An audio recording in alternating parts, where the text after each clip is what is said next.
That's not very fun, is it? Let's see if we do that.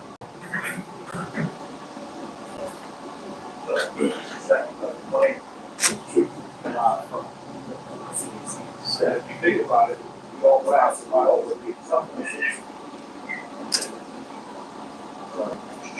That's why they don't talk. There's I got to do that something.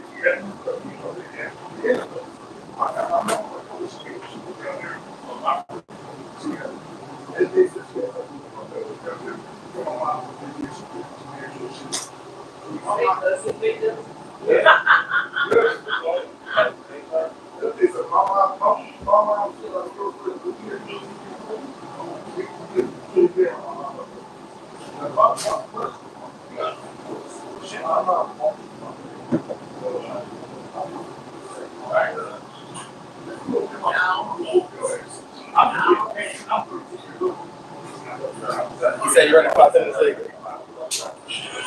Evander.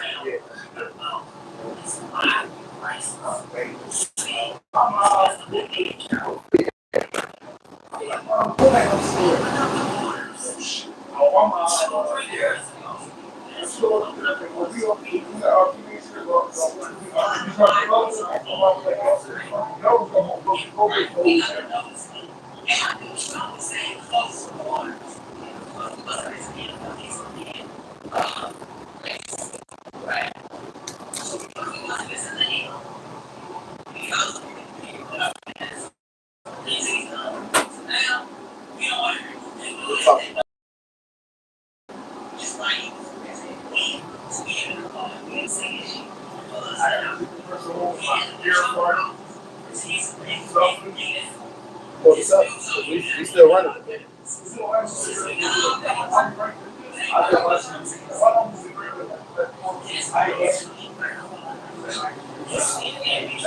makes me feel like it's Gil's Arena. This is how they beat before they start. Everybody doing everything. Like 3 minutes before they start.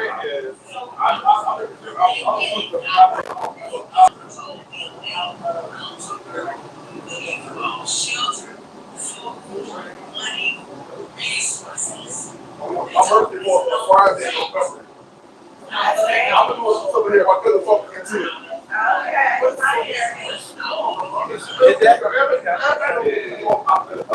Hit that first. Never mind. Where you at? The middle or the handle? I ain't want to take my shirt off.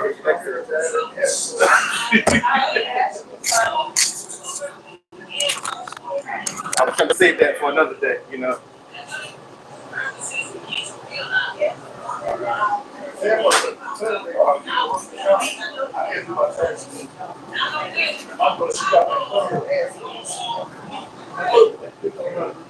He's just all in the way.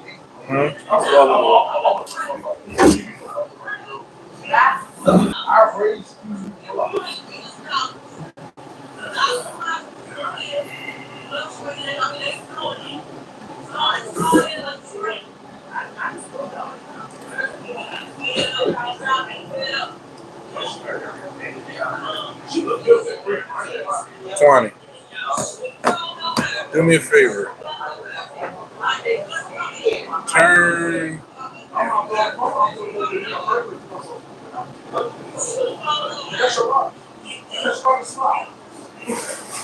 Did Xander come in? Yeah. To the left. Got it. Out of here. Just gotta wait for it to catch up. And see that drum about it.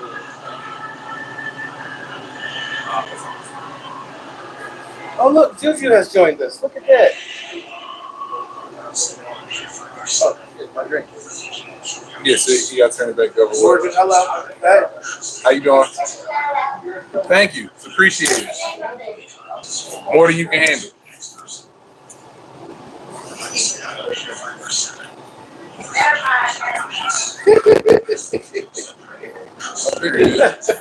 Right on time. Right on top, sir. Right on top. No. Oh, It was up there. Happy April. How you doing, man? how you doing? I'm fine. How are you? What happened to the ears? Hey, Twine, baby. Hi, how are you? Hey, Twine. JT. Austin. 20. You might have to turn it back a little bit. Danny, you gonna sit right here. Let's see. That didn't sound right. I like that. I like that shirt. Wake up, black people. 20, before you get comfortable, you might have to turn it on again. Look. Go ahead. I'm in it. He's not in it. That's why I tell you turn it the other way to make sure you get the cheering. We already started, but we ain't get no intro yet. We ain't get our intro. Don't worry about it, man. We all right. Spider-Man. What we drinking here? I got this round. What you got? Whatever. Call We don't need to be caring. You know what I say. Yeah, You know me. I'm about to say I do. I do H2O, but you can't make that in the lab. Nah, what you want? I got the first round.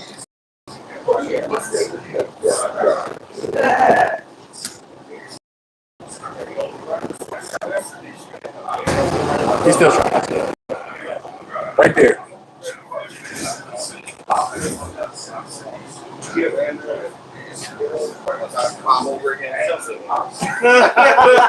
Got me in there, champ? Yeah. So you end our recording camera, and also in our YouTube feed and our Instagram.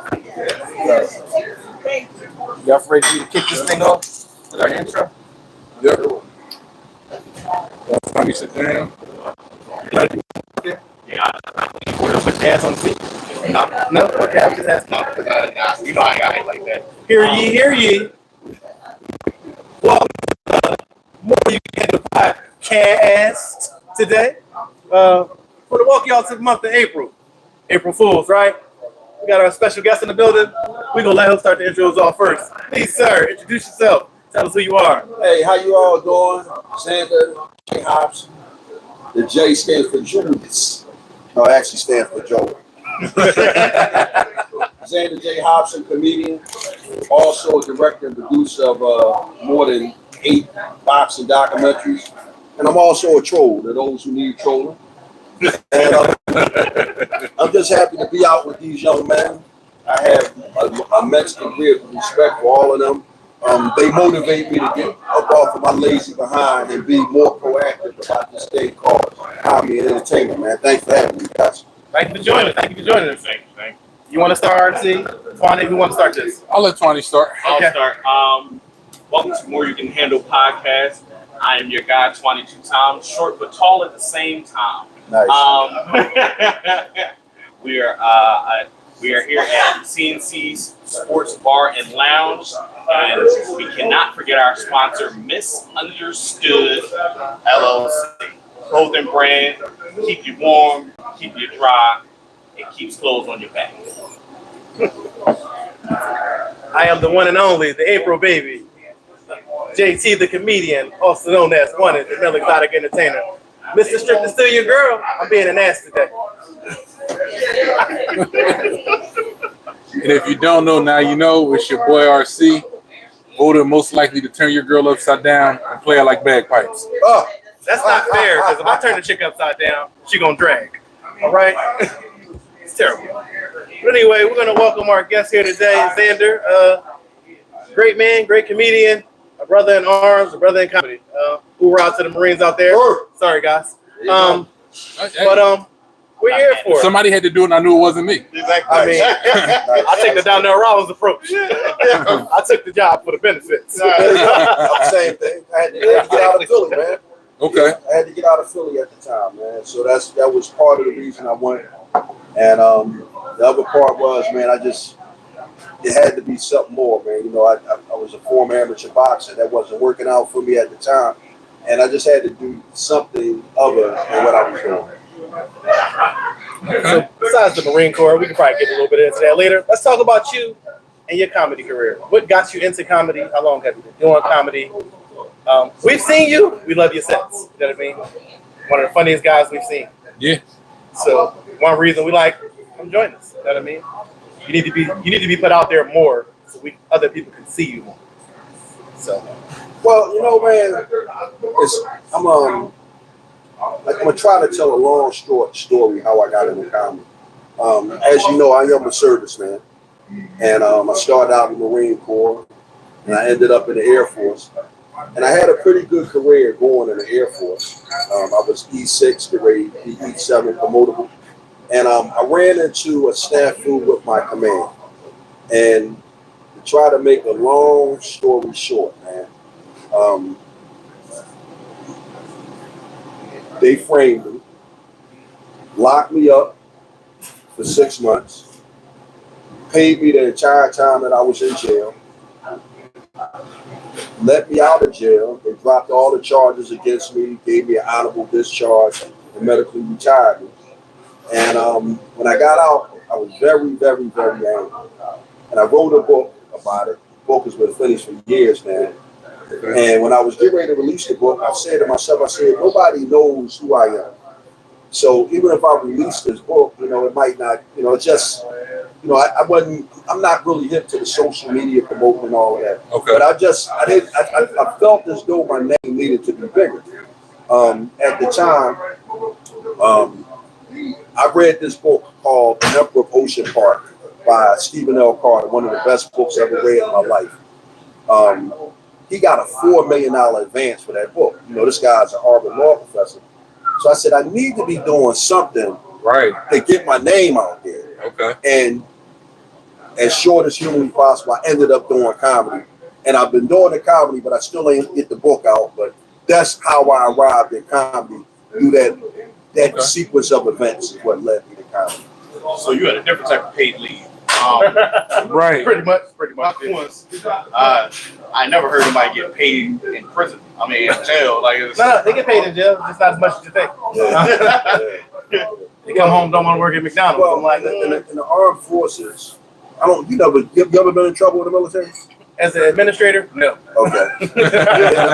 in the military, it's just like anything else. You're innocent until proven guilty. And they have something called pretrial confinement. And in pretrial confinement, technically, you're not even really considered a prisoner because you are innocent. And what happens is I was in pretrial confinement that whole time. And because I had pissed my command off so bad, instead of just saying, hey, man, you restricted to the base and duty, and lock his ass away somewhere because he's getting on everybody's nerves. And, They give you a restriction first. Yeah, right. Then they give you a restriction. It's like, yeah, balls to the wall, put him in there. Right. Yeah, I didn't even know they did that. Yeah, they'll This is new restrict to you me. just to the barracks, just to your room. They'll do that. Wow. They'll have people bring you food and everything, which that pisses other people off. Mm-hmm. Yeah, but that's what happens. Yeah, and and what happened was, man, I was in a flying squadron. I had, if you're asking me, I had the absolute best job in the military. I was an aircraft load master. The bottom line is this: to make it simple, I was a flight attendant that loaded airplanes. And if you ever see movies of the guys who jump out the back of planes, I was the guy that said, "All right, man, have a safe trip." When you jump out, that's who I was. Funny ass job to have. It was like, don't look down. I'll tell you something. It was the greatest job in the world, man. And to show you how wonderful it was, I might wake up in the morning and go to Delaware and have a cup of coffee. By maybe like about 10 o'clock, I'll be down in Norfolk, Virginia, loading up, getting the load, and I might go have breakfast in Norfolk. We might land in the Azores, maybe like 4 hours away from the U.S., might have lunch in the Azores, and at night, I might end up having dinner in maybe England or Germany or Spain. But it was just, man, it was the greatest job in the world. So so pretty much you did my regular job, but as a flight attendant. Yes. So you a flight attendant and you load the planes? Yes, that's exactly what it But was. the bad part is you got to talk to the people, I was cool though. but the bags don't talk back. Yeah. You know what? The people, because it's fellow servicemen I know, like that's us. fine. So it's just like even jail. It's like even when I was at Miramar Naval Consolidated Brig out in San Diego, California. Yeah, he was all the way over there? Yeah, Miramar Consolidated. Well, check this out. They locked me up. They locked me up at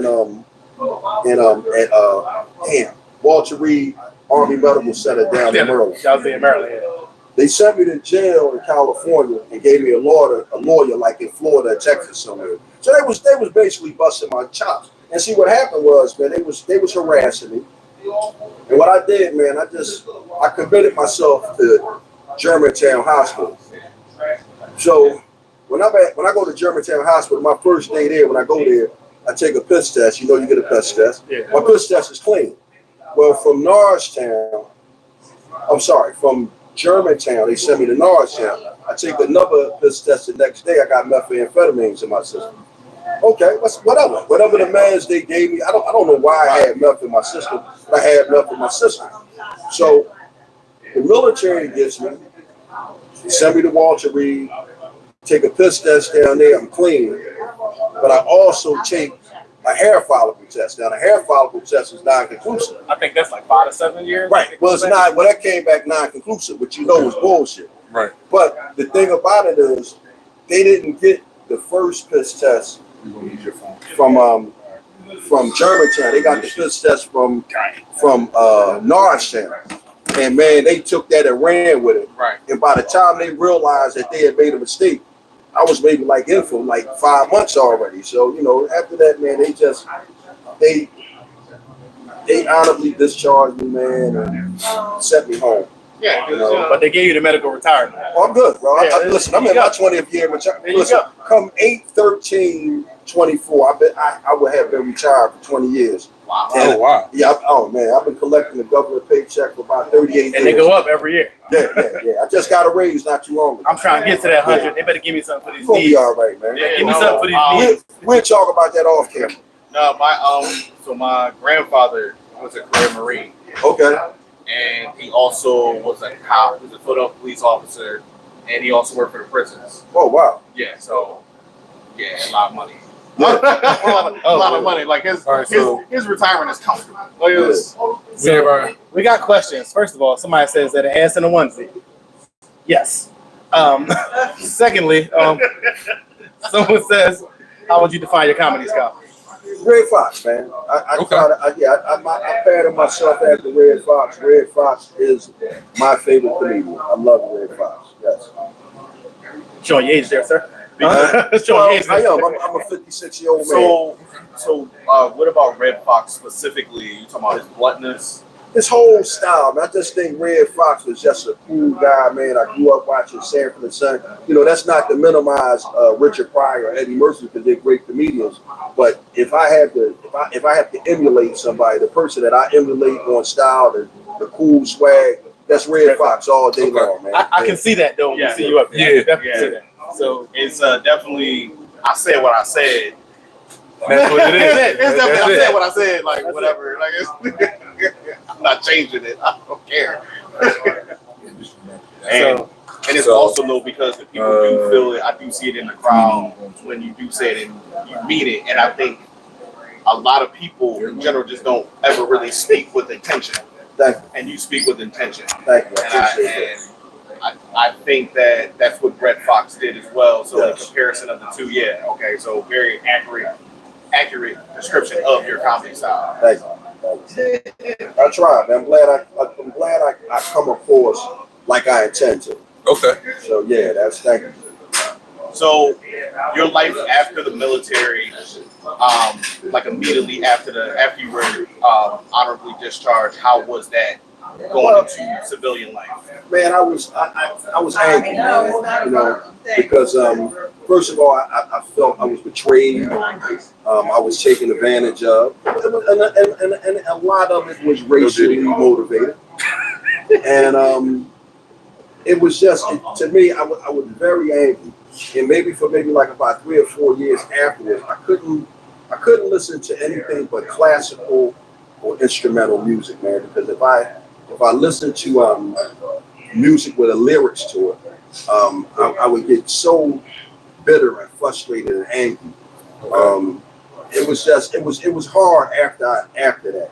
And it was really, really hard. The only thing I really did, I sat down, man, and venomously wrote a book about what happened. And like I said, man, the book has been finished for quite some time now. Okay. But yeah, I think about it now, it still pisses me off, man, because It was just, see, this is the deal. All of us, we all know one another. We just get to know, but we know each other. We got to understand it. But imagine if right now people just snatched you away, and they came back and told us three like, oh, yo, man, he was a pedophile, man. He was messing with kids, and it's not true. You understand what I'm saying? And that's the whole thing. The people who were at the top, who saw the medical records and all that, they knew that I didn't do drugs. But that didn't, all my friends and people that I had developed friendships with over a period of 10 years, they didn't know that. All they know was I disappeared, I'm in jail. Why? They only know what was said. They don't know the truth. Right. You know how it goes. Your service. Right. I know how it goes. Yeah. So what most affected you in that whole court process was the attack on your character. That's what you're saying. There you go. That's what it normally is. There you go. When you get your character attacked, that right there is an end all be all for a lot. It's definitely a change. I would have to say for any person, but especially for men, because we carry ourselves in such a way that's prideful that if you attack who we are as people, and that's what gets most men mostly angry. So when people say, unnecessary shit like suck my dick, it was like, whoa, I don't do that. Those are mainly fighting words. Yeah. Those are usually fighting words because now you've attacked my character. You've challenged me as a man, Right. and now I have to respond to how. You know what my response be? Where and when? Oh, now you mad. Now you mad. Oh, okay. But no, to feed off of what Twani said, it was something actually I learned from my mother. She said, always be a man of your word, because if you lose everything of value as far as monetary value, the only thing you can make worthless is your word. So it was like, I try to think of that when it comes to raising my son, when I deal with my friends, when I deal in business. If I say I'm going to be somewhere, Yes. I show up. If I tell you guys, hey, I'm going to be here this time, I might be 15 You minutes might late. you late. I might be 15 minutes late, but I'm showing up. But at the same time, they know if I say, hey, like last week we had was it Friday? Oh yeah. And I didn't think I was going to be able to make it. But when they told me that, hey, they want us to come in for some more on the air, I'm like, dude, I got time. So what happened? Let's break down what happened there. Oh, so yeah. They interviewing Fatwan. That Okay. He was like, I need a +1. We don't say certain things, but right now we say P. Diddler. So that's what happened because he wanted a +1. I felt like his date. So we get there. You were very presentable that day, by the way. I was saying, new haircut, beard was trimmed. I was like, who is this? I came for the B itches. So we get in there, so we chilling. So we see the young lady who hosts the open mic for Thursdays at festivals. She came in, met a couple of people he meet, because this is Mr. Philadelphia, so he meet everybody because he does every damn thing. Right. So we in there, so they start the interview off asking me a question. I'm like, wait, it's about him. Let's get with him first. Ask him the question. Oh, we're gonna come back, then we're gonna ask you a question. So I go outside to go think I had some spirits in my car to raise mine. No spirits in my car. I left him in the house by myself. So I'm talking to him on the phone. As I'm parking, I see him parking in front of the place. He in the car, I apologize. He's in there getting abused by his woman. And so, Domestic violence. with his son in the back. I'm like, no, get Junior. So I'm like, yo, you might as well come in. They about to do another segment. Just come in. Walked in. I had to get my security. Come on. So we just walk in, go in there, and we just have the interview. So Good time. They want us back. yeah, They was like, oh, they well, want welcome us back whenever. So the radio interview we're talking about is 98.5 Uptown Radio. Nice. For the people that don't know, it is a nonprofit, and That's where Showtime is on that, ain't it? Showtime, the Uptown, hype man. I don't think Where's they go? they're right across the street from Uptown Theater. Right off Bronx, that's man. Oh, okay. Oh no, right on Broad Street. Yep. Yes. What was this, Tuesday? This was Friday. Friday. Was that Malik, Tariq Malik, comedian? And, No, he wasn't. No. Okay. I know where you got. I hang out there on Tuesday nights. Okay. So essentially, you left out a key thing. So we had told them what he does. Besides, he says he's an entertainer. And they was like, "Oh, what does that mean?" And he was like, "Well, I'll take my clothes off strategically to music." And then About women throw money. Don't forget that part. So mind you, No. So it was a lot of he women. said something first. He was like, "Oh, you gonna?" He's like, "Just wait." Yeah. First thing he said, and I was like, "No, Little bit of entertainer." anticipation. He was like, "Just wait." He says it, and then all the women was like, "Oh, oh." And it was like, "Oh," it was like, "It's her birthday." And Sarah Revive POC, who was the host of when we were doing the radio show. It was like, show "Oh," there, bro? it was No, like, no, it was men like, it was like, "Oh," and he was, yes, yeah. And so that's why they wanted to get on that first. They was like, Right. you know, prices break down, and I was like, I became obsolete. Right. And he was like, no, it's about twine. Good shit. I mean, it's Good my shit guy. right Like, there. come on. About twine. Right. I know why I'm here, so you start with him, and we can Right. finish it out after that. So it made it, you know, we had a great interview. RC showed up, and then they wanted all of us on because, of course, we do the podcast. We do More You Can Handle podcast. So they were like, oh, all three of y'all comedians? It was like, yeah. So they had us Time on. out. We're poets too now. There you Oh, go. yeah, we're all supported. I get that. We gonna add something else to the bottom. Yeah. We can't read those online. Though. We can't read Nah. those Not on the on radio. Yeah, that's not on Not us Yeah, too. No, that's no. an erotic. It's erotic. Yeah. It's funny. Okay. Yeah, Funny. and it's a lot of cursing. It's Coochie a hair no is not a cuss content. word. Okay. Yeah, you wild. Coochie hair is not a cuss word. You wild boy, but I'm pretty sure you can't say coochie on air. Oh, you just said it. Yeah, Charlie. No, that's not on the radio. We can say we want. We can like section us all. This is 18 and above. Ain't no children. Gotcha. We said should balloon be knot. anyway. I said brown starfish. Right. You can. I don't know if I yelled out anal angel or booty pirate. The I don't know. funniest thing is when they kept sliding us the paper, and I was like, none of these are on the paper. None of these. They don't know what we're saying. Like the adults know what we're saying. They're like, okay, yeah. Right. They look like.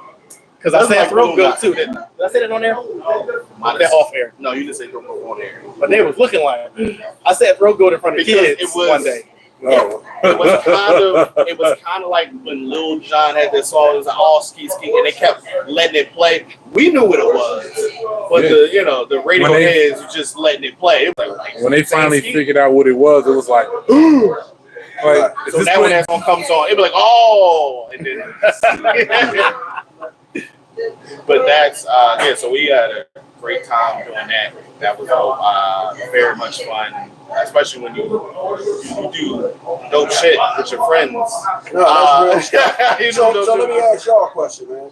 So now y'all guys, all friends, go all the way back like Cadillac Seats. How did y'all all meet up and come together and start doing Yeah, it? pretty much. It was like so. Comedy college, however, Okay. with us meeting at comedy college, we just had so much of knowing all of the same people, Right. Okay. which was ridiculous. It's like it goes back further. So one of the reasons that he does his strategic thing while women throw money is because of my cousin. Okay. So he was inspired by my cousin. And one day we're at 2 Street and we're sitting there talking and he was just like, oh, you're so-and-so's cousin. I'm like, yeah. I'm like, how did you get to there? And he broke it down and I was like, yeah, that's right. Right. And then come to find out, I used to go to high school with his brother. Okay. So we played basketball against each other. Now where y'all go to school at? I went to He went to Uni. uni. What's that? Uni. What's that? University City. University City. Okay. Yeah, it's not the It's building's no not longer there. there. Ain't nothing there, yeah. Right. Rest in peace. I'll show you that. I graduated high school. Middle school there. That was where graduation was. Get out. University. Okay. Y'all. Well, where you from, Troy? So I'm from Germantown, and I went to a bunch of Catholic schools. My Okay. school is also no longer there. It's now actually part of Arcadia. Okay. It's actually part of Arcadia. As per their deal, if their school ever closed, they were going to sell it to Arcadia. So that's Okay. exactly what they did. I went to Bishop McDevitt High School in Wyncote, PA. Winco. Okay. Yeah. That's so- right across city line at. No. That is Shelbyville Wynwood. Township. Yeah. Winco. That's Yeah. up there. Hold up by Cedarbrook Mall. Yeah. A little bit Okay. past, Shelnham High School, past that, Yeah. past Arcadia Okay. University. Yeah. Okay. Always get Winco and Wayne. I know it's something. over Wyncote, there. Wayne, and Wynwood. You know, that Winwood. makes sense. Right. All them W's. Right. But I met RC at Oh, yeah. Williams Philly's Funniest Okay. for the first time. We like hit it off. We like the only two people that really talk to each other, but when we were just waiting to hear the rules for the competition. Right. While everybody else was shook in their seat. And neither one of y'all Negroes, huh? It's all right. It's all right. I'm better. I'm a better person for it. I'm better. That's how I'm looking at it. I'm a I better wasn't gonna person for answer. it. That's okay. Yeah, and then from there, I think me and RC did a show together, and then from there we did jokes and quotes. See, now he's downplaying. He's downplaying. Okay. Twani put me on my first show. Okay. So that's why I say I told him, I was like, I'm indebted to him for that. He like, I'm getting comfortable. I'm the Black Fonz. He was turning the chair around reverse paragraph. I was not. But yeah, so it's like I told him, I'm indebted to you for that. Like you put me on my first show, which led to us doing jokes and quotes, which was at the time I was still in the comedy college. Right. So I told my classmates like, yo, we got a spot to practice at. Yeah, right. Because we knew we needed to practice for an upcoming show. And it's just like we all just That's how I came into play. Yeah. Well, to Ended me, up meeting him, and we all just formed up together. that jokes and quotes, man, that was a good environment, man. yeah. I liked it. I couldn't make it. I started a new relationship. I know y'all had some shows. A couple of times I wanted to make them, but I was out of town. But that jokes and quotes, man, that was. I like y'all energy, man. That's why I rock with y'all like that. Thank From the moment. You came to the Definitely first. appreciate Yeah, it. you was the first one. When it was cold in there. It was just. When we still had a handful of people. For the jet engine? Okay. Yeah, when we said the jet engine in there. The jet engine, Before the turbine showed up. Yeah, y'all, so y'all, man, I like y'all energy, man, and that's why I support y'all, man, because I've been dragging my feet, man. Maybe I could be a little farther along in comedy, but I get lazy. I'm a retiree, bro. Sometimes, man, I get up in the morning, man, and I might not even come out the house, man, all day. You know what I mean? And but I like y'all energy, man. So like a Tuesday, definitely you guys will see me on Tuesday. I've been telling people about it, so.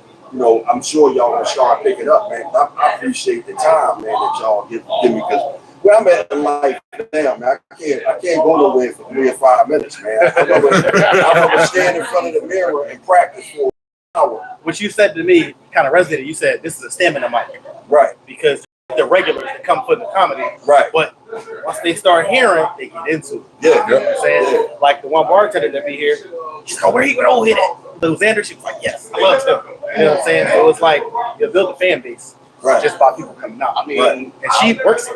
Yo, check this out. So last week I'm talking. By the way, this is my lady Yolanda. This is Hello my- again. We this ain't get her on woman camera. has my rib. So I was telling her last week about your joke, about your son Fed calling you Oh, yeah. grandpa. Man, she was cracking up, bro. We was like, yeah, Because it was funny at the time, and I was like, I really wanted to push that little kid down the aisle, like right into like a bag of chips. You know, y'all seen old dads? Yo, yeah. And it's. Yeah. You see what happens to old dads? I already know. Look, I'm 31. I have no children. I'm on that path. Pull out game, immaculate. Yeah, I'm Is that what happens? Yeah, pretty much. Okay, just making sure. Pretty much. I've had no scares. We had to call him Sealy Posturepedic in this bitch. Yeah, I'm 100% going to be, not chasing after my children. I will be very much sitting there. No. Just keep my eyesight. Like, just keep my eyesight. Once you go past that tree line, Yeah. once you go past that tree line, y'all gonna make me get up. So, My children. to practice so you don't chase after them, practice throwing now. I got it down. I got Practice telling you. I got the dad skills down. I was a single parent at 14. Is For your little sister. my little sister? Yeah, no. When you're the oldest and you have a younger sister, you are pretty much that third parent. Yeah.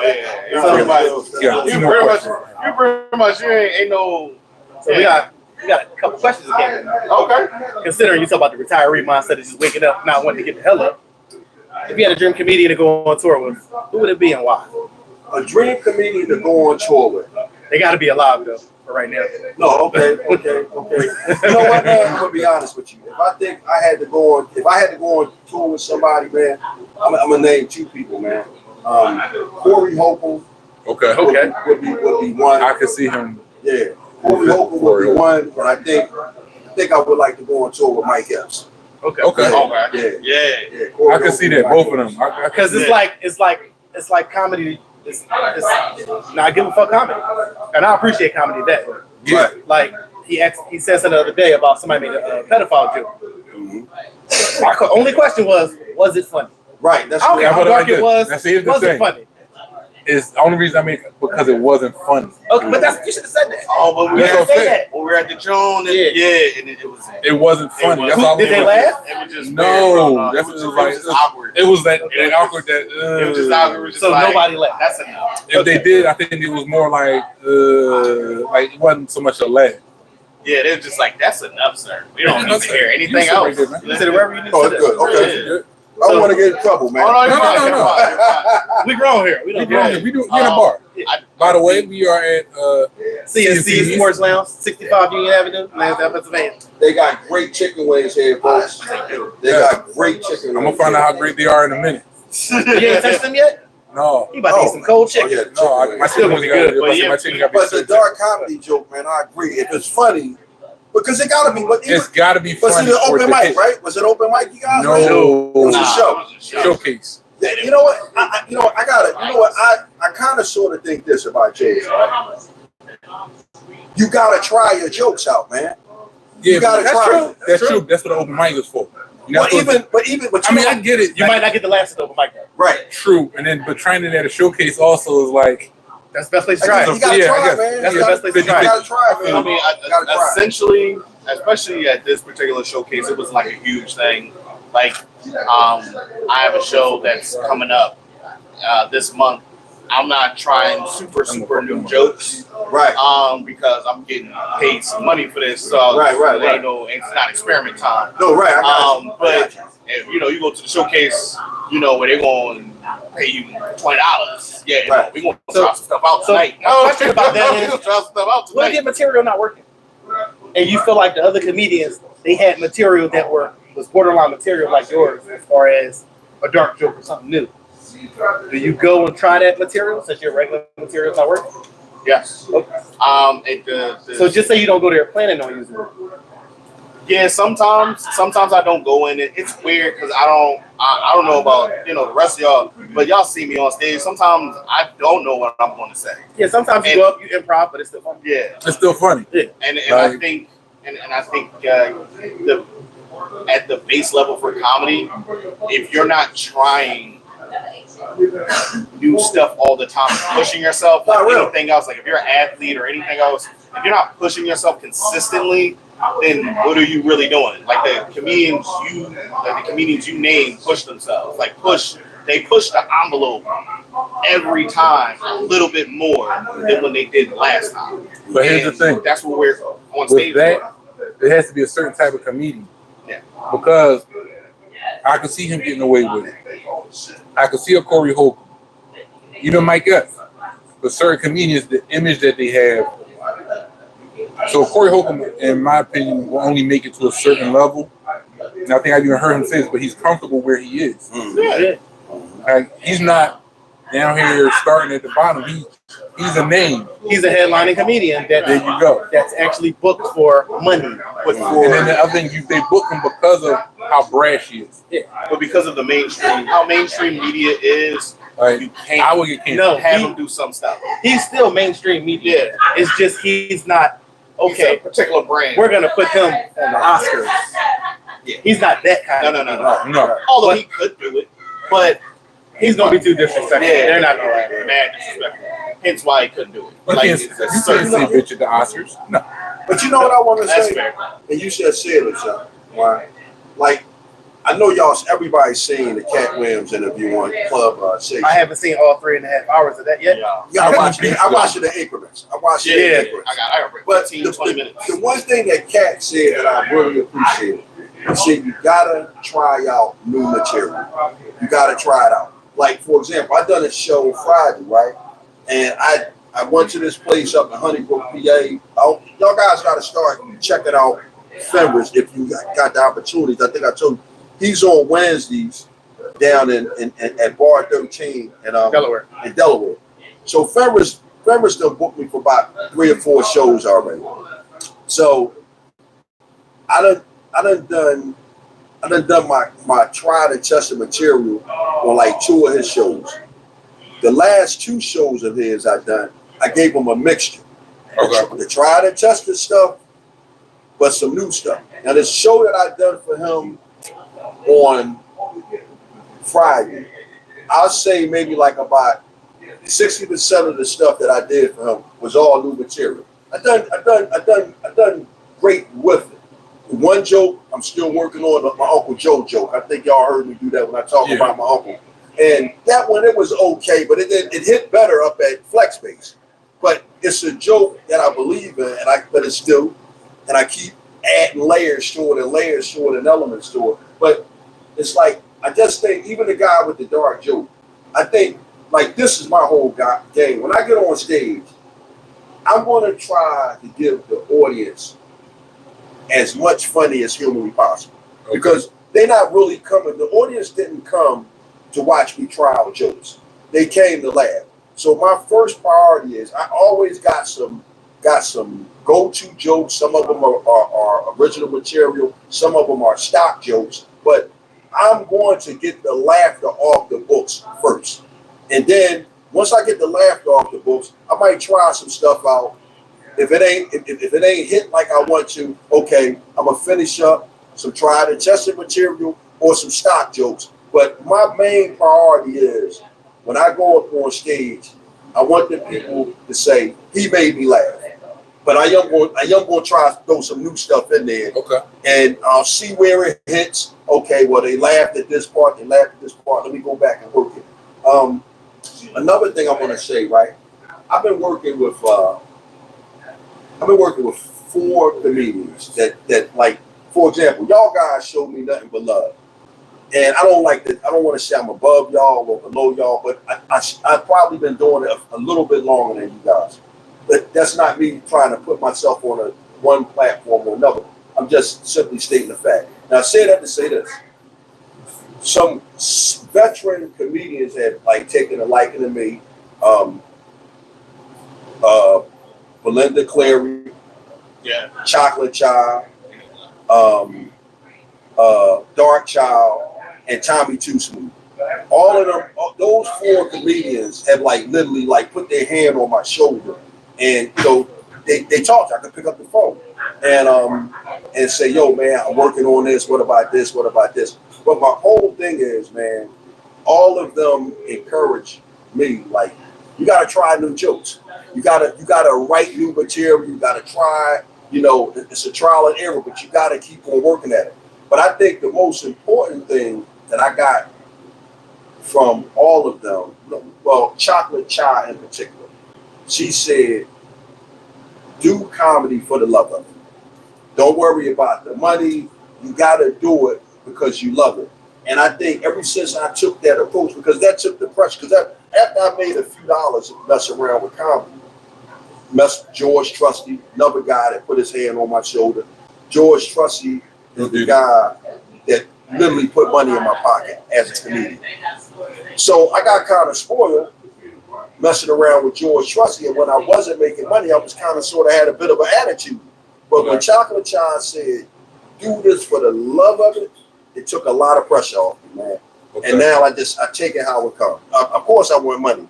But, we all want money. But for the most part, I'm out here now because this is what I love, man. All right, then that's perfect for our next question. If you had a Netflix special, what would you call it? My brand of bullshit. Okay. I like that. I like that. I like that. Plain and simple, to the point. No, it's actually pretty funny because I've had the name for whenever I do a special or my comedy album since I started doing comedy. And You won't let us know what it is? oh yeah, no, so the name is What? I got lost for like a second. No, the name is It's Never Not Funny.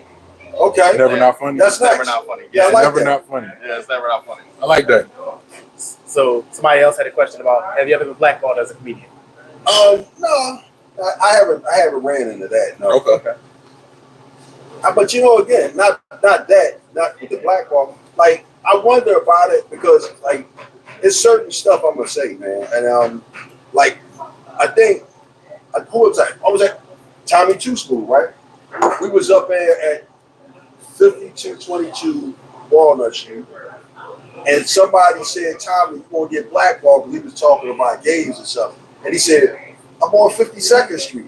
So I guess I probably would have said the same thing. yeah. Like, So the point that I'm saying is this, right? I gotta be original. Okay. I gotta be myself because, like, I remember before I adopted my attitude. When I first started doing comedy, I was trying to be something I was not on stage, and that's a nice guy. I was trying to be like Bill Cosby-ish, and that's not. so you was out here sprinkling stuff in drinks? all of that. And I was coming across as ingenuous on stage. And to be quite honest, I wasn't funny at all when I first started out. And one night, man, I was down at it was downtown somewhere, man. It might be that place on 13th Street. I don't know for sure, but I was at a comedy club downtown.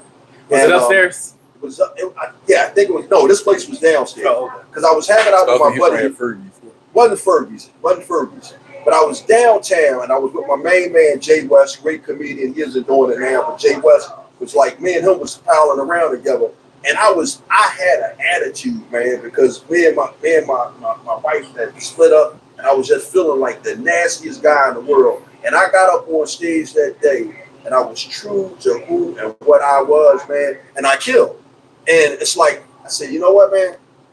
I gotta be myself when I'm on stage. But I said all that to say in response to the blackball comment. Okay.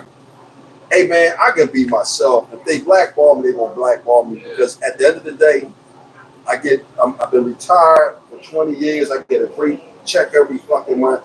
I'm gonna do this shit and say what I want, when I want, how I want, whether they blackball me or not, man. That's really where I'm 56. It took people like Kevin Hart and them over 20 fucking years to get to where they at. So, man, wait, hold up. Man, I'll be 76 by the time I get with Kevin Hart and them. So I'm not gonna put no energy in You really don't have I don't care no in you then. Yeah, man.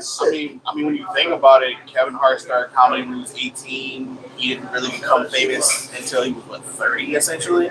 Yeah.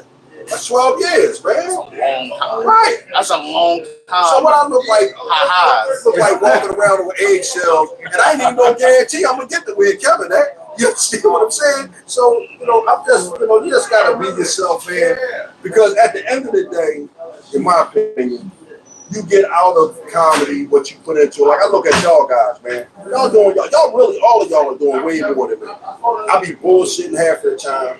Can I cuss on here? Yeah. Already did. Yeah, I'm gonna say. But We was told when you cuss, just keep talking like you ain't doing okay. it. Keep talking like you ain't doing it. Half of the times I'll be bullshit. Look at y'all guys. Y'all got the podcast. Y'all got y'all set up here and all that. That's because y'all digging in and doing what you're supposed to do. But like you said, we pretty much do it for the love. Right. You know what I'm saying? Do we want to get paid? Of course we do. Right. I do other things to get paid. Right. So I can do this for the love, pretty much. You know what I mean? Yeah. Some of us can't do what he do. First of all, yes, we can. No. In the words of Barack, yes, we can. I know I Get the same can't. job I got and fly for free. That's it. I'm not talking about that job. Oh, my bad. I'm about to say, yeah, the first job, I don't know about the second job. I don't know about My sports injuries will prevent me from doing what you do in your other jobs. It didn't prevent me, sir. I had sports injuries. No, my wills is bad, dog. My wills is bad. You ain't that much older than me, sir. I mean, I know. I ain't want to say that. But. No, it's okay. I mean, Your wills are in better shape than mine, though. I mean, when I started doing comedy, like it was just wherever I could do it at. I just wanted somebody to hear me. Yeah. It was wherever. So weird, odd strip clubs. That's not a strip club. But He was at underage Mill Creek. 14-year-old. Yes. I was in some weird spaces in the beginning. Year 3 was scary. Year 3 was frightening. I thought I was going places. I did not. I was in Southwest. I was Not the airline. in Southwest. It was bad. But yeah, man. I mean, essentially, like you said, like even for like myself, and I knew that early on. It took me so long to do comedy because I was like, yo, I respected it so much, and now it's to the point where people come up to me later, was like, "Damn, you sound exactly like you just sound in real life." I was like, "Yeah, that's how you're supposed to sound. You're not supposed to sound like a character. Yeah. Like Right. we're not acting." I would say this, man. I watch all of y'all do comedy, and you guys are seasoned veterans. That's because y'all put the work in, man. I mean, y'all, every single one of y'all, man. When I watch y'all do comedy, y'all stand up here and y'all do comedy like you've been doing it for 10 or 15 years. I watch a lot of comedy. I watch a lot of comedy specials, and the guys that I seen on those comedy specials, they're no more seasoned than you guys. They're no more funnier than you guys. They just might have got a different break, but all of y'all guys are great comedians. I enjoy all of you guys. Appreciate that. Yeah, I do, man.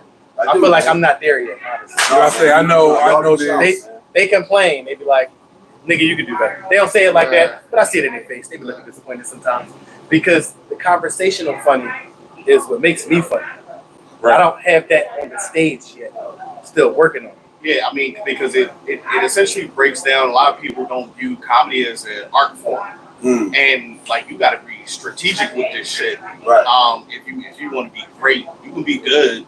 A lot of comedians are good, but it's very few that are great. When anybody asks, "What's your Mount Rushmore?" you want to be real about it. No one ever names anybody from this era, for the most part. So it's very. It's Now, what very you mean when you say this here? So I'm 30. So my era of comedy where I was cognizant of like jokes was Mr. what? Thesaurus. Yeah. My man broke out. I was cognizant, like, aware of like, oh, this is funny, and oh wow, that was clever. I was like, when you really think about it, I was probably like 18. So that era would be like Cat, Kevin Hart, Eddie Griffin. No, Eddie Griffin way before your time. Well, he is before my time, but that's somebody you. but that's somebody I saw. But I remember his had to be like his Clever, third, like, third or clever. fourth His line of special. his But shit is he's like clever. within my realm. Like I saw him, was like, oh wow, that's still doing it, and that you would put on your Mount Rushmore. Like when you think of the new hot comedians now. We talk about the internet comedians and stuff like that. I talked about it. We all talked about it before. It was not that they're bad. It's just they're not great. Well, I think what holds them back watching a lot of the comedy now is the PC of the situation. What you mean we say? They got to be politically correct. Yeah. So right. they're scared of cancel Right, culture. no, right. You know? Yeah, see, there we go. Right. I like comedians that's not you scared of in that. there fighting like this. Oh, Yeah. man, you only can use your left hand. That's why I just be like, I don't care. I'm gonna say it. Right. No, I got And then some people are handicapped because you're stuck in your way of doing comedy. And the way you're doing comedy is only funny to a certain crowd. We're trying to like, if you're trying to be great, I'm trying to be Dave Chappelle, Chris Rock. When people talk of that era, I want to be Chris Rock, I want to be Dave Chappelle. I'm funny to everybody. Like when you watch I agree with you. my special, Right. it's not like You don't want to be boxed in. You want to be universal. exactly. No matter the age either. So not only just like race and whatnot. Yeah, Kid comedy. yeah, kids understand it. Like kids understand it. It's not like crazy. Like when you watch Chris Rock or you watch Dave Chappelle, like you want that age. If you don't want to put an age really on your comedy, like I want to be able to talk to somebody who's 65 and somebody who's 25. That's hard. You know what I That's have a large age gap. Those are two different You eras. know what I have a lot of, like, I'm gonna be honest with you. Dave Chappelle don't do it for me. I don't know why he don't. But Kevin Hart, I have a conversation with a lot of people, and they don't think Kev is funny, which I respect. Your Everybody's right. entitled to their opinion. I respect how you feel. And it's like, with Dave don't really do it for me. I don't know why he don't do it for me. He just don't. But Kev, I like Kevin Hart because Kevin Hart is a modern day Rodney Dangerfield. Kevin Hart's whole thing is self-deprecating comedy, and he don't do nothing but talk about how effed up his life is, or was, because he's not no more. It's a different vibe. But the thing with Kev, what really put him over with me was I watched his interview or listened to his interview with Howard Stern, and I was just listening to him talking about how his father was a crackhead and how his dad dropped him off at the wrong daycare. It's like I love Kevin Hart. Kevin Hart. He has some great stories. Yeah. Kev, but again, it's but like I said, with Dave, Dave don't do for me, man. With like Corey Holcomb just said something not too long ago. He said that Dave Chappelle be bombing all the time, and I heard him say that. Yeah. like, and I don't think that's a fair assessment. I think that Dave probably go into places and work on new material all the time. And you know, when you see him, he's not getting a ha.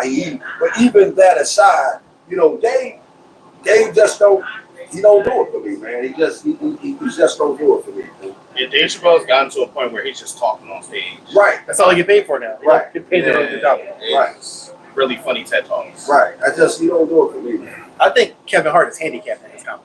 Tell me why. Oh yeah, well Kevin's Because he's a correct. And he said that. He was Yeah, like, I'm yeah. politically correct. I'm Yeah. not ever gonna sit here and Kevin, mess that up. Yeah. He's Like he talks he's about a it. brand business now. Well, I Not just a comedian. haven't seen Kevin Hart. The last Kevin Hart one I seen when he was talking about his son thought he was Spider-Man and he was getting beat up. And That was wild.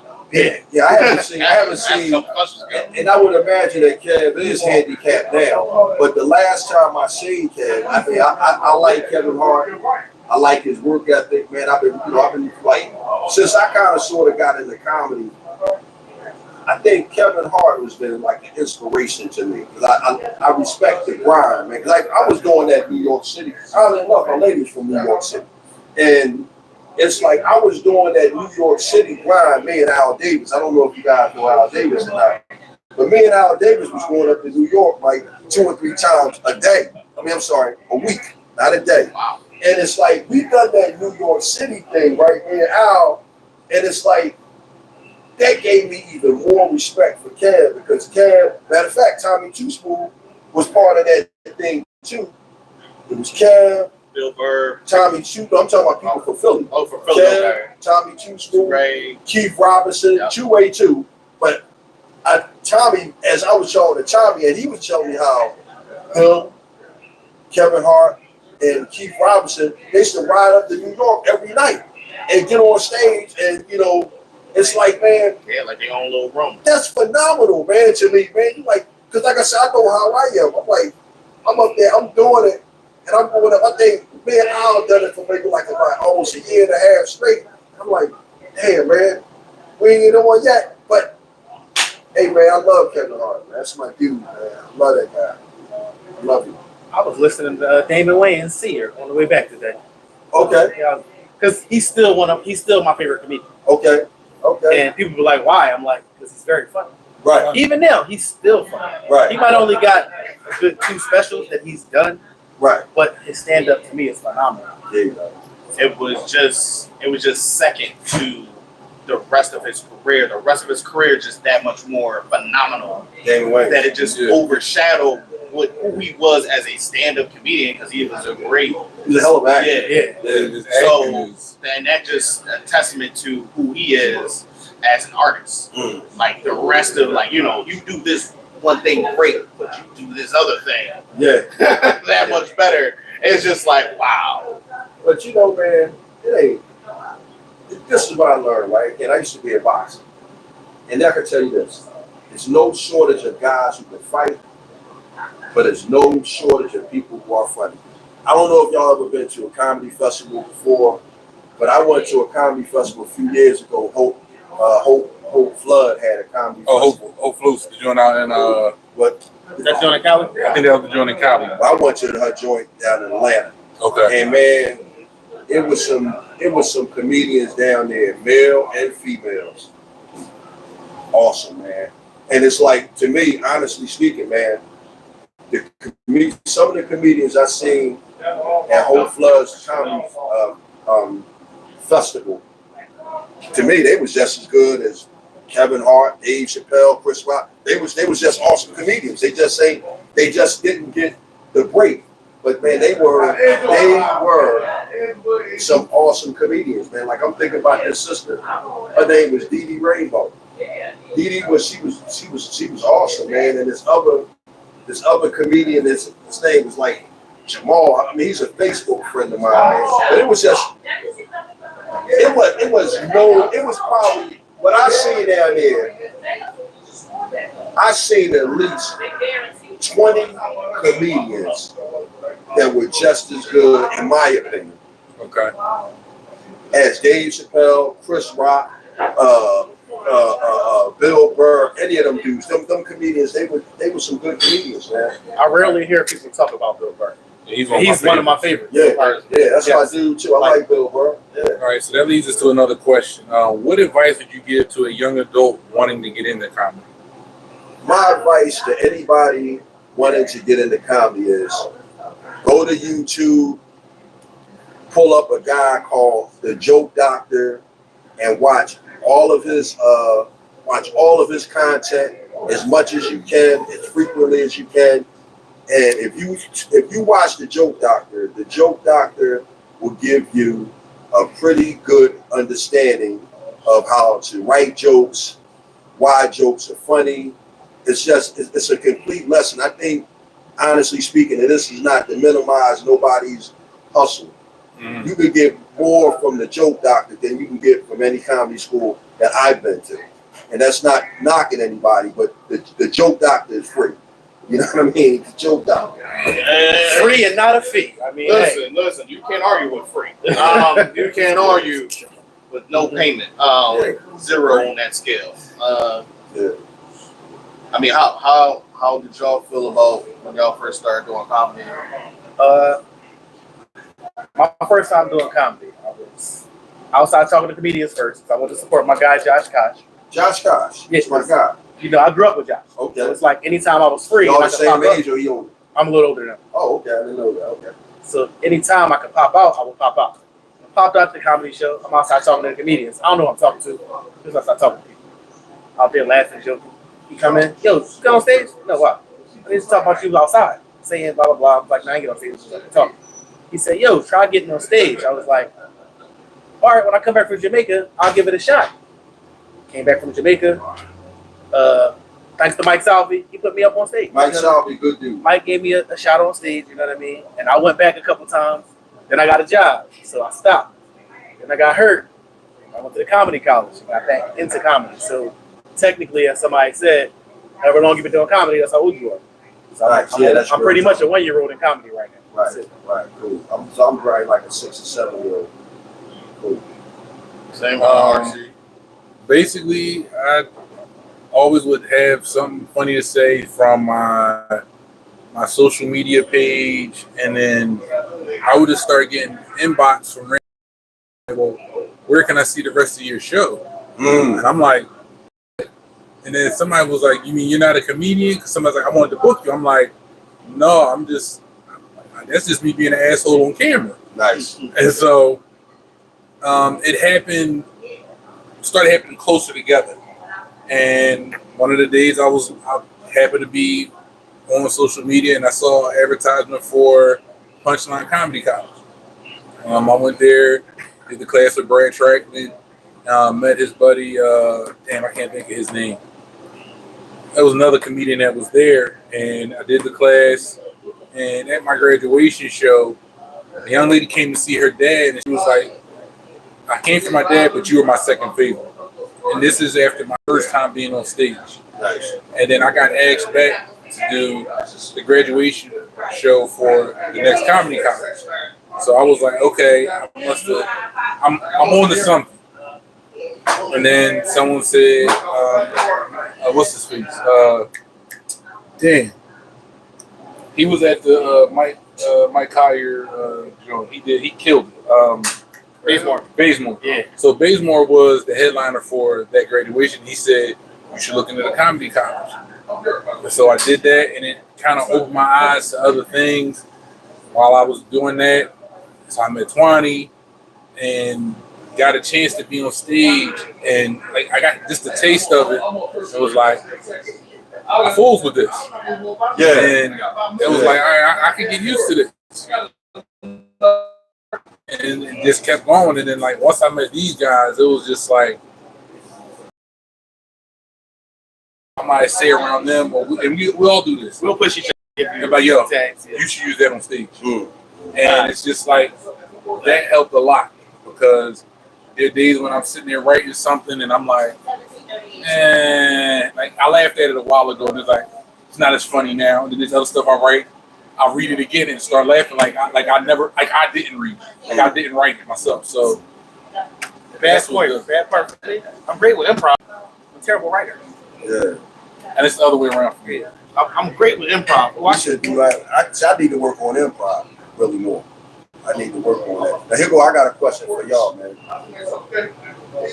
Biggest crowd that you was in front of, and how did you feel by the ovation? You know, basically, I'm asking what my question is. What was the biggest crowd that you was in front of, and how did you feel once you really rocked that crowd and it was roaring because of your creativity? So, very first time I did comedy, very first time, I'm touching a mic, going on stage. So did he?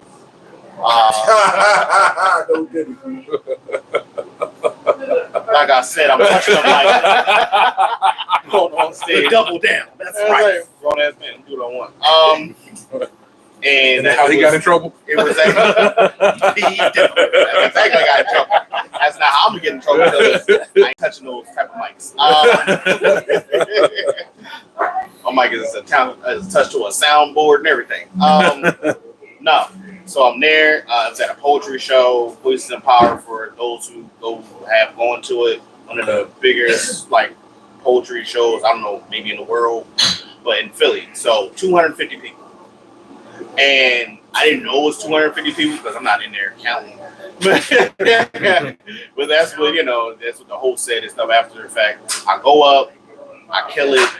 I do write jokes consistently all the time. If I'm not writing like on my phone, I'm writing somewhere, I'm writing in my head. I'm like editing and stuff like I'm Google, all that on the fly. So I wrote jokes literally for a year. I performed just one day on stage, no performance of the jokes ever. Killed it. They loved it. Host came up to me after the fact, was like, "Yo, how long you been doing comedy?" I was like, "Oh, today." Oh, I was like, Today. today. Like, so that's the biggest driver. I think mine was just the Punchline graduation show. I think that was the biggest crowd I've ever performed in front of. I didn't do well in a sense for myself. I don't feel like I did well. Even starting out, I did. Was you there when I did the rollout at Flex Space? No, I don't think he was there that night. So he playing around like I was at my other job. So did the rollout. So we laughing at it. RC gives me the idea. Yo, dude, you did the Punchline Flex Space. Do the rollout. So I do it, and Two Ray is out there. He brings me out. Nigga, what you fall? And it kind of It killed already. That killed already. But everybody was eating and taking care of their check while I was up. So it was just like, oh well. So I don't feel like I did that well. You know what I mean? People that came to see me said I did fine. But I'm like, you Negroes ain't say I did great. Get out my face. Let me work on myself when I get home. You know what's really funny about that? And a lot of veteran comedians that have shows talk about that all the time. They tell the waitresses and stuff to hold the checks. Well, he tried to work the stage until they got done. But the show had to keep going. Right. So he did try to do that for me, but nope. It happens. But At least I made the bottom 3 in class. yeah, but most people try not to. Most of the better comedians, that's what they try to hold up. Like, yo, I got check the clock. I got 3 minutes left. You can get it the last 2 minutes. You can do checks. What about you, man? I want to say it's a tie between the graduation show and then an open mic I did at Rec Philly. Okay. I think he was there for. You were there for that one. I think you were there for both of mine, and it was just the energy because I opened up for our graduating class, and so I was like, all right, I have to at least bring it to this level. Right. As long as I do this part, I'm good. And so I felt the energy was like, all right, it was more like, all right, what's this guy going to do type of thing. And then once I got going, and then when I got the one lady up front talking about I was like, that's how I knew, all right, I've touched one person here, I got one person there, I heard a chuckle over there, and I can work off of that. Right. And then with that, it made me feel great. And then when I did the Rec Philly thing, it was just like, they didn't know what to expect. And then I didn't hit because once I'm on stage, I don't fully process everything until I'm off stage. And then when folks started coming up to me and was like, hey, what was your name again? What's your social media again? Where can I find you? Oh, you said your name at the end. I didn't catch it. What was it? And that's when it kind of hit me like, oh, you did do a good job. It's like I kind of zoned out when I'm on stage. So it's really funny. I remember when you did that and you went on stage and you did a good job, bro. I think it was, like you said, it's stage presence and being aware, because I ended up performing the same night. And it was just a matter of, like, the person that went up. Now, this is the crazy shit. So because it's Rec Philly, you know, it's for artists and whatnot, most of the people are rappers or singers. So I think the person that went up before him, when I say this person could get in any producer's studio right now, disrespectful. I mean, and I was like, I'm looking at it, and as I'm looking, I was like, I think, well, my man gonna go up, and it was like, okay, we're gonna go with a comedian next, and I was like, y'all better not. The way the bull said it was disrespectful. He just was like, yeah, 22 times. Like, no And energy. then looked me dead in the face and said, you better be funny. Like, it was. And Go ahead, that's your story, Twan, but like this, white man. But it was, but I remember because you went up in a single winner before you, when it's That another part. artist. Right. So Right. it was the same thing for both of us. But I know what he's talking about, because that night was wild, because the damn person went up and got 2 standing ovations. yes. And then they were like, all right, here goes, here's 22. It was like 150 people in there. They just clapping. They were done. Like, they started off real slow and then picked it up and it got better and better and better. And then it was like, oh my God. And then they stopped and then it went again. Oh my God. Woo. Oh, like it was called, we was at church. Right. And it was people fainting and shit. And then the way the bull brought me up was just crazy. He was like, yeah, comedian. Haha. That's what he says he is. Like, what? It was so weird. And so then I got, you got to reset the room, and that comes with just time.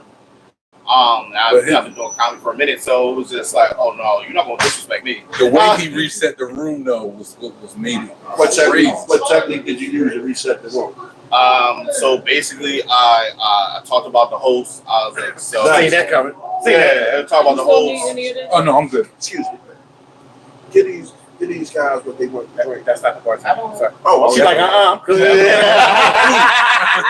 That's the movie down there. I get it.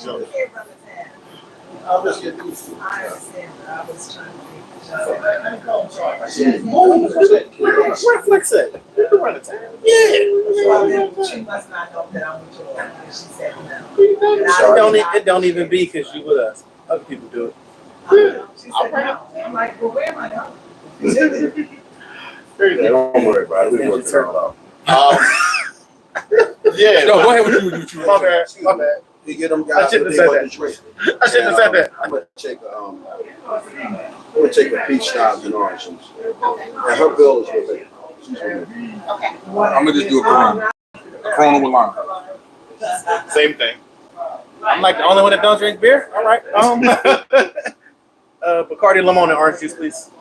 And I'll have another. She does. So basically, I made fun of the host, because the way, like, you had to check in. You had to digitally check in when you first came in. And when the guy saw I was a comedian, he was just like, okay. He's like, oh, comedian. He was like, ooh. Like, his face went to excitement back to, yeah, you better be funny type shit. And so I talked about that, and then I was like, how dare you put this motherfucker in front of me? I was like, how dare you put this fucking American Idol star in front of me? Yeah, runner up and shit. You worked the room. And, then from there, I don't even think I really did material. I was up there for like 10 minutes. Freestyle. Yeah, And another thing, man, while I'm thinking about it, man, shout out to Two-Way and Keith from up the block. Them dudes do a good job. And Two-Way is another guy, man. He's one of these dudes, man. I don't see why he ain't bigger than what he is. But again, man, it's a system, man. When one of them things. We know. One of them things where you say there ain't no shortage of good comedians. Two-Way is another dude, man. It's like, it's like I'm bewildered at how many people who are in front of Two-Ray that shouldn't be. You know what I mean? It's just it's crazy to me. You know what I Like mean? it's one of those things where I've seen him back from when I used to go to the Laugh House regularly. Right. I remember when he had a little afro. Okay. Oh wow. And it used to be a show, Tickle Me Tuesday, by comedian Lawrence Killebrew. Now I went to support him, but I think that was one of the first times I saw Two-Ray. And it was just like his presence on stage, how he was like That's not fair. Why? Because he tall. You walk in the room, it's like, hey, we got a giant in there. Now, But who's taller, you or Two-Ray? He is. I am only by like a couple inches. Because when he walks into the comedy college, first thing Keith from up the block do is, and everybody, here's Two-Ray. Oh, wait, that's just his stunt double. Okay. But it was like his presence on stage is different from everyone you see that night. Mm-hmm. And when you look at it, it's like I don't know if it's his voice or the way his delivery of his jokes, but it's like everything. He's one of those ones you don't want to miss what's being said. You know, Two-Ray, sometimes he got a really smooth. Two-Ray on some Red Fox shit. For real. Two-Ray got a really smooth style. He got a really smooth. He's smooth as shit on stage. And I had an appreciation for him just as a comedian, seeing him, and then when to sign up for the class, and just to hear him during our lectures to, on our journey to becoming comedians, and it was like, damn, he's plugged in, unlike anybody else. Mm-hmm. He's just not seen like everybody. Right. Well, he's not mainstream. He's mainstream, but as a feature type act or a host. Mm-hmm. He's consistency personified. Yes. Yeah. But unfortunately, Say what orange juice. Yes, ma'am. but unfortunately, it's But unfortunately, it's Head to the shelf. Head in the shelf. Unfortunately, there's a hierarchy in anything, in most things, and it's no different in comedy. So unfortunately, if you don't fall, within that hierarchy, you're just pretty much in this weird caste system where this is where you're stuck at. Yeah. And it's not that you aren't better than your position; it's just that that's where people put you at. Yeah. And you know what, man? That's like for me. That's the contempt I have for comedy, man. Honest with you. It's like we servicemen, and at the end of the day, we know from being servicemen, if you, especially Marines, if you're a good shot, you got a good PFT, and you are fairly proficient in your job, you're going to get promoted. Right. You know what I mean? But it ain't Supposed to anyway. Unless you get blackballed as an NCO. Yeah. But other than that, man, it's like it's not like that with the comedy thing, man. It's really who you know. You know what I mean? If you know the right people, you can ride in on their coattails. You can do pretty good for yourself. And not to say people shouldn't be there, but it's positioning. It happens. I mean, nepotism happens all the time. If I was running $1 billion company, hell yeah, I'm paying my kids. I'm paying them a salary. You ain't working nowhere else. They tax write off for real now. Well, you work with me. You work for nobody else. You know what I'm saying? Which makes sense. I'm with it. Like, I'm 100% for them. Guys, listen, I'm enjoying y'all company. I keep looking over there at my lady. We gonna get home. Time for those questions then, huh? We can ready to get home. Baby, it's been a long day. We gonna Why you still got relax. your clothes on? Yeah, one of them kind of things. All right, well, we got any more questions on here before we get out? Is any more from? Okay. No more. Not right now. Okay. We're not asking those. No. Not today. Maybe next time. But anyway, we want to thank you for having us, Xander. Tell people where they can find you, how they can reach you, and anything else you want to tell them. Well, folks, I could be all my social media platforms, Facebook, Instagram, YouTube. I can be accessed by way of my name, Xander, XANDRJ Hobson, HOBSON. that'll take you to all my social media platforms. Check out my some of my boxing documentaries. Check out my YouTube channel. I'm trying to grow it. And Shout it out so you can follow it. Yeah, all of that. Xander J. Hobson. On YouTube also? All of that. Everything, okay. If you pull up Xander J. Hobson, One stop shop. it'll take you right to it. My website is www.xjhcomedy.com. You can access me through that as well. And I'm just trying to be a little bit more consistent in 2024. What's that, buddy? Oh yeah, right. I got an upcoming show on the 29th of April. There we go. Correct. And, Right. I don't know, man. You know where it's at? All right. Is it in Philly? Sure, it's in Philly. Okay. I'll be advertising it on my social media platform, man. The guy will get upset with me, man. He be advertising. I'm trying, man. I'm just trying to be better than what I am, man.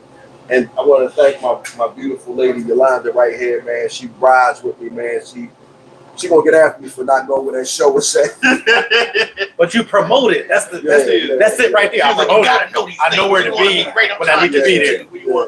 She gonna get nigga to go back. You're not gonna know And names. she helps me write a lot of my jokes, man. She listens to them. Well, you know how it is, guys. Yeah. We all got significant others. They hear our shit over. I don't and create over laughs and before I over have and sex.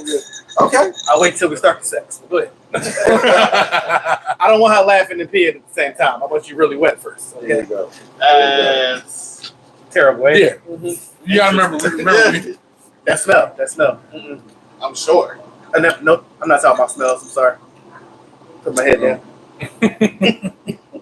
So you're gonna start seeing it from now. Well, this has been More Than You Can Handle. If you don't know, now you know. It's your boy RC. Go to Most Likely to Turn Your Girl Upside Down and Play Her Like Bagpipes. That's it? That's it. That's it for me. Oh, you can find me on social media across all platforms. RC_PRO_TABB. I'll holler at y'all. Hee haw. Happy April Fools. It's my birthday month. JT the comedian, aka once the Mill Exotic Entertainer, Mr. Strip to Steal Your Girl. I'm gonna make her laugh first though. If you don't follow me, hey, look for me. This is your guy 22 times. You can find me on Instagram at TWANNY2 TIMES. This is the guy with the tall personality. We definitely want to thank CC's for hosting us, and we want to thank our sponsor, Misunderstood clothing brand. Definitely try it out. You'll feel warm all over. Thanks again for our special guest, Xander. Thank you very much. A toast to comedy. For being funny. Thanks, man. Appreciate y'all. We out, y'all. I'm changing my clothes. I thought that was a rabbit, man. Whole time I'm an ass. I didn't know that it was. No, she didn't have it. I wanted to know mine was like that when I went to my tab, and now It normally is. yeah, she shouldn't really act like that.